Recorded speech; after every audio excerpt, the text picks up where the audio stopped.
नमस्कार दोस्तों, मैं आपके साथ विकास कुमावत। आज हम देखने वाले हैं साइंस के कुछ मोस्ट इम्पोर्टेंट क्वेश्चन, जिसका पार्ट 1 में आपके साथ लेकर आ रहा हूं। इसमें हम देखेंगे कि जो भी पिछली एग्जाम में क्वेश्चन आ रखे हैं और आगे भी उनके कॉन्सेप्ट या ऐसे के ऐसे क्वेश्चन आने की पूरी संभावना है।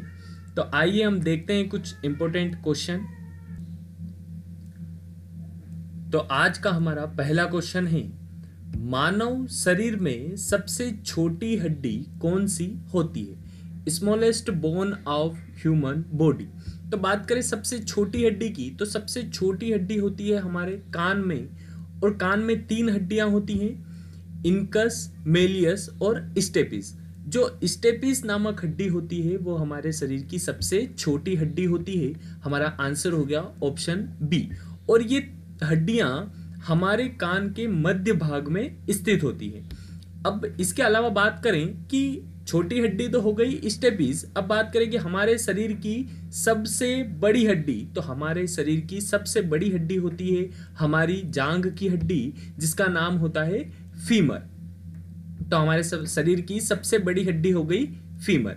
फिर इसके बाद करें कि टीबिया नामक हड्डी कहाँ होती है? तो टीबिया नामक हड्डी हमारे पैरों में होती है। हमारे पैरों में 2 हड्डियां होती हैं, टीबिया और फेबुला, जिसमें से टीबिया मोटी होती है और फेबुला पतली होती है। फिर बात करें ह्यूमरस नामक हड्डी की, तो ह्यूमरस हमारे हाथों की शुरुआती हड्डी होती है। फिर बात करें पटेला की, तो पटेला हमारे घुटने की हड्डी होती है, जो गोल आकार की होती है। फिर हमारा नेक्स्ट क्वेश्चन है, निम्नलिखित में से कौन सा सेल के आत्मघाती बेग के रूप में भी जाना जाता है? तो अब बात करें आत्मघाती बेग की, तो इसका मतलब है कि आत्महत्या की थैली, तो यानी कि ऐसी थैली जो फटने से सेल पूरी डीएक्टिव हो जाती है, सेल मर जाती है। तो अब बात करें कि आत्महत्या की थैली, तो आत्महत्या की थैली कहा जाता है लाइसोसोम को। और लाइसोसोम को आत्महत्या की थैली इसलिए कहा जाता है क्योंकि यह कोशिका के उपापचय में व्यवधान के कारण अपनी ही कोशिकाओं को पाचित कर देती है, इसीलिए इसे लाइसोसोम को आत्महत्या की थैली कहा जाता है। यह एक गोल आकार का होता है जो एक पतली सी झिल्ली के द्वारा घिरा होता है, और इसका काम होता है कि सभी जितनी भी बेकार की कोशिकाएं हैं उनको बाहर निकालना और विषाणु तथा जीवाणु जैसे विषैले पदार्थ को पाचित करना और कोशिका की रक्षा करना। और फिर अगर इसी में बात करें माइटोकॉन्ड्रिया की, तो माइटोकॉन्ड्रिया को कोशिका का ऊर्जा घर भी कहा जाता है, क्योंकि माइटोकॉन्ड्रिया में एटीपी यानी एडेनोसिन ट्राइफॉस्फेट के अणुओं के रूप में ऊर्जा निकलती है। इसीलिए माइटोकॉन्ड्रिया को सेल का ऊर्जा गृह या पावर हाउस ऑफ सेल भी कहा जाता है। बढ़ते हैं नेक्स्ट क्वेश्चन की ओर। तो हमारा नेक्स्ट क्वेश्चन है, नींबू में मौजूद एसिड का नाम बताइए। तो बात करें नींबू में मौजूद एसिड की, तो वो होता है सिट्रिक एसिड, जिसका फार्मूला होता है C6H8O7, और यह एक दुर्बल कार्बनिक अम्ल है। यह नींबू, संतरे आदि खट्टे फलों में पाया जाता है। फिर बात करें मेलिक एसिड की, तो मेलिक एसिड डाई कार्बोक्सिलिक अम्ल है, जिसका निर्माण सभी जीव करते हैं, और फलों में हल्का सा खट्टा स्वाद मेलिक एसिड के कारण ही होता है। और मेलिक एसिड का फार्मूला होता है C4H6O5। इसके बाद बात करें फास्फोरिक एसिड की, तो फास्फोरिक एसिड का उपयोग जंग लगी वस्तुओं को साफ करने में किया जाता है, और दंत चिकित्सक के द्वारा दांतों को साफ करने में भी इसका उपयोग किया जाता है। फास्फोरिक एसिड का फार्मूला होता है H3PO4। नेक्स्ट क्वेश्चन है, निम्न में से कौन सा हाइड्रोजन का आइसोटोप है? तो सबसे पहले तो बात करें कि आइसोटोप किसे कहते हैं। तो आइसोटोप कहा जाता है कि 2 कोई भी एटम है और उनके परमाणु क्रमांक समान है और परमाणु भार अलग अलग है, तो उन्हें कहा जाता है आइसोटोप। अब बात करें कि हाइड्रोजन के आइसोटोप कितने हैं, तो सबसे पहले बात करें प्रोटियम की, तो यह एक हाइड्रोजन का समस्थानिक है यानी आइसोटोप है। फिर एक होता है ड्यूटेरियम, यह भी हाइड्रोजन का समस्थानिक है। और फिर होता है ट्रिटियम, और यह भी एक हाइड्रोजन का समस्थानिक है। तो बात करें तो प्रोटियम भी है, ड्यूटेरियम भी है और ट्रिटियम भी है, यानी कि हमारा आंसर हो जाता है option D, all of this. अब यहां पर एक इंपॉर्टेंट पॉइंट है कि प्रोटियम में न्यूट्रॉन नहीं पाए जाते हैं। ये एक इंपॉर्टेंट पॉइंट है दोस्तों, ध्यान में रखना। बढ़ते हैं नेक्स्ट क्वेश्चन की ओर। हमारा नेक्स्ट क्वेश्चन है, आंख का कौन सा भाग आंख के रंग का निर्धारण करता है, यानी कि हमारी आंख के कौन से भाग के कारण हमारी आंख का रंग निर्धारित होता है। तो हमारी आंख का रंग निर्धारित होता है आइरिस के कारण, जिसको हिंदी में कहा जाता है परितालिका, और यह आंखों पर आने वाले प्रकाश को नियंत्रित करती है और रेटिना तक पहुंचाती है। अब बात करें रेटिना की, तो रेटिना पर प्रतिबिंब बनता है, इमेज बनती है, और इसी आइरिस के कारण हमारे आंखों का कलर डिसाइड होता है। इसका एक काम और होता है कि यह आंख के तारे यानी जो प्यूपिल होता है उसके व्यास को भी आइरिस नियंत्रित करता है। अब यहां बात करें कॉर्निया की, तो जब आंखों को दान किया जाता है, तो ये क्वेश्चन एग्जाम में आता है कि आंखों को दान करते समय आंख का कौन सा भाग दान किया जाता है, तो वो होता है हमारा कॉर्निया। हमारा नेक्स्ट क्वेश्चन है, विद्युत मोटर किस ऊर्जा को यांत्रिक ऊर्जा में बदलता है। तो बात करें विद्युत मोटर की, तो विद्युत मोटर विद्युत के द्वारा चलती है, यानी हम विद्युत मोटर को क्या देते हैं, विद्युत ऊर्जा, और वह उस विद्युत ऊर्जा को बदल लेती है यांत्रिक ऊर्जा में। यानी विद्युत मोटर को हमने दी विद्युत ऊर्जा और उसने बदल दी उसको यांत्रिक ऊर्जा में। तो हमारा आंसर हो गया ऑप्शन डी, इलेक्ट्रिकल एनर्जी। अब बात करें कि इसका एक जस्ट उल्टा होता है डायनेमो। वो क्या करता है कि यांत्रिक ऊर्जा को वो बदलता है विद्युत ऊर्जा में, तो इसका जस्ट उल्टा काम करता है डायनेमो। बढ़ते हैं नेक्स्ट क्वेश्चन की ओर। हमारा नेक्स्ट क्वेश्चन है, प्रोटॉन का द्रव्यमान और किसका द्रव्यमान समान होता है। तो अब बात करें प्रोटॉन के द्रव्यमान की, तो प्रोटॉन का द्रव्यमान होता है 1.67 इंटू 10⁻⁻24 ग्राम। ये होता है प्रोटॉन का द्रव्यमान।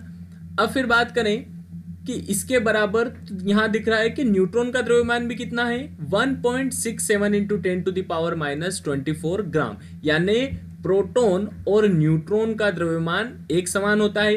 प्रोटॉन पर प्लस चार्ज होता है और न्यूट्रॉन पर कोई चार्ज नहीं होता है, क्योंकि न्यूट्रॉन एक उदासीन कण है। तो हमारा आंसर हो गया ऑप्शन ए।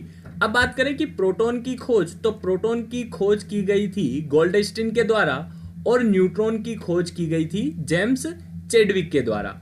अब यहां बात आती है कि प्रोटॉन के खोजकर्ता में आपको दो वैज्ञानिकों के नाम बुक में देखने को मिलेंगे, एक तो गोल्डस्टीन और एक रदरफोर्ड। तो मैं आपको यहां क्लियर कर देता हूं कि प्रोटॉन की खोज गोल्डस्टीन के द्वारा ही की गई थी, परंतु इसका नाम, जो प्रोटॉन इसका नाम है, वो रदरफोर्ड के द्वारा दिया गया था। फिर इसके आगे बात करें कि इलेक्ट्रॉन, तो इलेक्ट्रॉन पर नेगेटिव चार्ज होता है।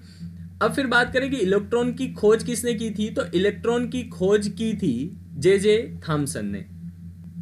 मानव शरीर के गुर्दे इनमें से कौन सा कार्य करते हैं। तो अब बात आ गई गुर्दे यानी हमारे किडनी की। तो किडनी जो है वो हमारे शरीर के उत्सर्जन तंत्र का एक भाग है और हमारे किडनी के द्वारा रक्त का प्यूरिफिकेशन होता है और यहाँ से जितने भी नाइट्रोजनीय अपशिष्ट पदार्थ हैं उनका उत्सर्जन किया जाता है और यूरिट्री यानी कि हमारी मूत्र वाहिनियों के द्वारा हमारे शरीर से उसे बाहर निकाल दिया जाता है। तो हमारी किडनी के द्वारा उत्सर्जन किया जाता है विषैले अपशिष्ट नाइट्रोजनी पदार्थों का। तो हमारा आंसर हो गया ऑप्शन नंबर ए, क्योंकि किडनी उत्सर्जन करती है। अब बात करते हैं नेक्स्ट क्वेश्चन की। तो हमारा नेक्स्ट क्वेश्चन है, वायुमंडल में बादलों के तैरने का कारण है। तो वायुमंडल में बादल अब क्यों तैरते हैं। तो सबसे पहले मैं आपको बता दूं कि जो तैरने का नियम है वो यह कहता है कि आपको जिस भी माध्यम में तैरना हो उस माध्यम से आपका घनत्व कम होना चाहिए, यानी आपकी डेंसिटी कम होना चाहिए और मीडियम की डेंसिटी ज्यादा होना चाहिए। तो यहां बात करें वायुमंडल में जब बादल तैरते हैं तो वायुमंडल में हमारी हवा होती है और हवा का घनत्व बादलों के घनत्व से अधिक होता है, यानी कि यहां पर बादलों का घनत्व हवा के घनत्व से क्या हो गया, कम, और इसी कारण बादल हवा में तैरते हैं। तो तैरने का कारण हो गया घनत्व। हमारा आंसर हो गया ऑप्शन बी। बढ़ते हैं नेक्स्ट क्वेश्चन की ओर। हमारा नेक्स्ट क्वेश्चन है बेकिंग सोडा क्या है। तो बेकिंग सोडा एक कार्बनिक यौगिक है जिसे मीठा सोडा या खाने का सोडा भी कहा जाता है। बेकिंग सोडा भी इसे कहा जाता है। अब फिर बात करते हैं कि इसका उपयोग विभिन्न व्यंजनों यानी खाने की चीजों को बनाने में किया जाता है और इसका अणुसूत्र होता है NaHCO3 और इसका रासायनिक नाम होता है सोडियम बाइकार्बोनेट। तो हमारा आंसर हो गया ऑप्शन सी सोडियम बाइकार्बोनेट। अब बात करें कि सोडियम बाइकार्बोनेट यानी NaHCO3 का IUPAC नाम, तो इसका IUPAC नाम होता है सोडियम हाइड्रोजन कार्बोनेट। IUPAC नाम भी एग्जाम में कभी कभी पूछ लिए जाते हैं, तो इंपॉर्टेंट था इसलिए मैंने आपको बता दिया। बढ़ते हैं आगे।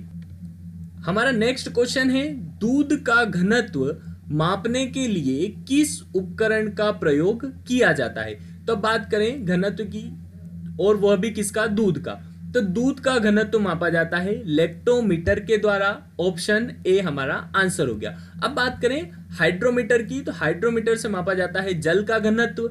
फिर बात करें बैरोमीटर की, तो बैरोमीटर से वायु दाब मापा जाता है। और फिर बात करें हाइग्रोमीटर की, तो हाइग्रोमीटर से आर्द्रता मापी जाती है यानी वायु में उपस्थित जल वाष्प की मात्रा। हमारा नेक्स्ट क्वेश्चन जो कि विटामिन से संबंधित है, और जितने भी विटामिन हैं एग्जाम के दृष्टिकोण से सारे इंपॉर्टेंट हो जाते हैं। इनकी कमी से रोग यह किन चीजों में पाए जाते हैं और भी कई सारे फैक्ट इनसे रिलेटेड एग्जाम में पूछे जाते हैं। तो बात करते हैं हमारे क्वेश्चन की। तो हमारा क्वेश्चन है विटामिन B1 की कमी से कौन सी बीमारी होती है। तो सबसे पहले तो बात करें कि विटामिन B1 का रासायनिक नाम क्या है। तो विटामिन B1 का रासायनिक नाम होता है थायमिन और इसकी कमी से रोग होता है बेरीबेरी। अब बात करते हैं कि बेरीबेरी रोग, तो इसमें क्या होता है, तो इसमें रोगी की यानी जिसको बेरीबेरी रोग होता है उसकी मांसपेशियों में दर्द होता है, बहुत अधिक दर्द होता है। और अगर बात करें कि बच्चों में यानी कोई न्यूबॉर्न बेबी है जो दूध पी रहा है, माता का दूध पी रहा है, अगर उसको यह रोग हो गया तो उसको उल्टी, दस्त और पेट में दर्द भी इस रोग के कारण होता है। फिर बात करें रतौंधी की, तो रतौंधी विटामिन ए की कमी के कारण होता है। फिर बात करें रिकेट्स की, तो रिकेट्स विटामिन डी की कमी के कारण छोटे बच्चों में होता है। हमारा नेक्स्ट क्वेश्चन है जीवाणु की खोज किसके द्वारा की गई थी। जीवाणु यानी कि बैक्टीरिया, और बैक्टीरिया की खोज की गई थी एंटोनी वॉन ल्यूवेनहॉक के द्वारा। हमारा आंसर हो गया ऑप्शन ए। फिर हम बात करते हैं रॉबर्ट ब्राउन के द्वारा किसकी खोज की गई थी। तो रॉबर्ट ब्राउन के द्वारा कोशिका के केंद्रक की खोज सन 1831 में की गई थी। अब फिर बात करते हैं रॉबर्ट हुक की, तो रॉबर्ट हुक के द्वारा सन 1665 में कोशिका की खोज की गई थी। बढ़ते हैं हमारे अगले क्वेश्चन की ओर। तो हमारा अगला क्वेश्चन है निम्नलिखित में से किसकी कमी के कारण एनीमिया रोग हो जाता है। तो एनीमिया रोग होता है लोहे की कमी के कारण, आयरन की कमी के कारण। तो हमारा आंसर हो गया ऑप्शन बी। अब फिर बात करें कि इस रोग में रक्त भी कम हो जाता है यानी कि ब्लड की भी कमी हो जाती है। इस रोग में रोगी को थकान होती है, त्वचा का पीलापन, सांस फूलती है, सिर घूमता है और चक्कर आते हैं। और इस रोग में दिल की धड़कनें भी शामिल हैं यानी कि दिल की धड़कनें भी तेज या कम होती रहती है। फिर बात करें कि इसके उपचार के लिए क्या किया जाता है। तो इसके उपचार के लिए आयरन की कमी को पूरा करने वाले पदार्थों का सेवन किया जाता है या रोगी को बाहर से खून चढ़ाया जाता है। अब फिर बात करते हैं नेक्स्ट क्वेश्चन की। तो हमारा नेक्स्ट क्वेश्चन है दाब के एसआई मात्रक को क्या कहते हैं। तो एसआई यूनिट बतानी है हमें दाब की, यानी दाब यानी प्रेशर। तो प्रेशर की एसआई यूनिट होती है पास्कल। तो हमारा आंसर हो गया ऑप्शन सी। अब बात करें दाब की कि दाब क्या होता है। तो दाब होता है कि पर यूनिट एरिया में लगाया गया फोर्स, उसे हम क्या कहते हैं, दाब। यानी एकांक क्षेत्रफल पर लगाया गया बल दाब कहलाता है। अब फिर बात करें न्यूटन की, तो दाब का मात्रक हो गया हमारा पास्कल। और फिर न्यूटन की बात करें तो न्यूटन है बल का मात्रक। हमारा नेक्स्ट क्वेश्चन है बेंजीन का सूत्र है। तो सबसे पहले तो हम बात करें बेंजीन की, तो बेंजीन एक कार्बनिक चक्रीय यौगिक है और इसका सूत्र होता है C6H6। यानी बेंजीन में 6 कार्बन होते हैं और 6 हाइड्रोजन होते हैं जो इस प्रकार जुड़े हुए होते हैं। और इस बेंजीन की एक संरचना यह भी होती है, इसमें एकांतर एकल बंध पाए जाते हैं। तो हमारा आंसर हो गया ऑप्शन बी C6H6। फिर बढ़ते हैं नेक्स्ट क्वेश्चन की ओर। हमारा नेक्स्ट क्वेश्चन है फेफड़े रिक्त स्थान में स्थित होते हैं, यानी फेफड़े किसके द्वारा घिरे हुए होते हैं। तो फेफड़े, जब भी फेफड़ों की बात आती है तो वहां पर एक वर्ड आता है फुफ्फुस, और फिर फेफड़े घिरे हुए होते हैं फुफ्फुस गुहा द्वारा, यानी फुफ्फुस गुहा को इंग्लिश में कहा जाता है प्लूरल मेम्ब्रेन, और प्लूरल मेम्ब्रेन के द्वारा फेफड़े घिरे होते हैं। ये जो आपको डार्क कलर का जो फेफड़ों के बाहर आवरण दिख रहा है, ये है प्लूरल मेम्ब्रेन यानी फुफ्फुस गुहा। अब बात करें पेरिकार्डियल मेम्ब्रेन की, तो पेरिकार्डियल मेम्ब्रेन कहाँ होती है, हमारे हृदय के बाहर। और फिर बात करें कि फेफड़े का काम क्या है, तो फेफड़े क्या करते हैं, हमारी सांस नली से जो वायु आ रही है उस वायु को अपने अंदर लेते हैं और अपने अंदर छोटी छोटी नलियों के द्वारा पहुंचाते हैं, जिन्हें ब्रोंकाई कहा जाता है। फिर बात करते हैं हमारे नेक्स्ट क्वेश्चन की। तो हमारा नेक्स्ट क्वेश्चन जो कि हिस्ट्री से बिलोंग करता है, तो क्वेश्चन है कि भोपाल गैस त्रासदी 1984 से संबंधित है, यानी इनमें से कौन सी गैस इस गैस त्रासदी का हिस्सा थी।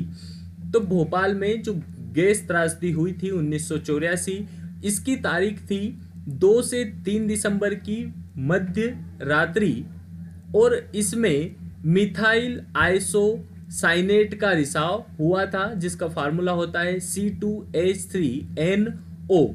तो हमारा आंसर हो गया ऑप्शन सी। ये इस प्रकार से जुड़े हुए होते हैं।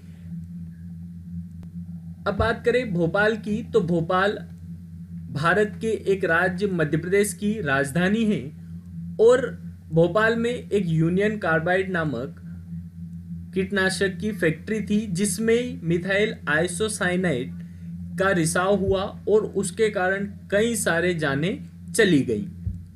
अब फिर यहाँ पर एक स्टूडेंट को कंफ्यूजन होता है, एक फार्मूला होता है C2H3N, ये फार्मूला होता है मिथाइल आइसोसाइनाइड का। याद रखना दोस्तों, हमारा आंसर है मिथाइल आइसोसाइनेट। और एक और इससे मिलता जुलता ऑप्शन एग्जाम में पूछा जाता है मिथाइल आइसोसाइनाइड।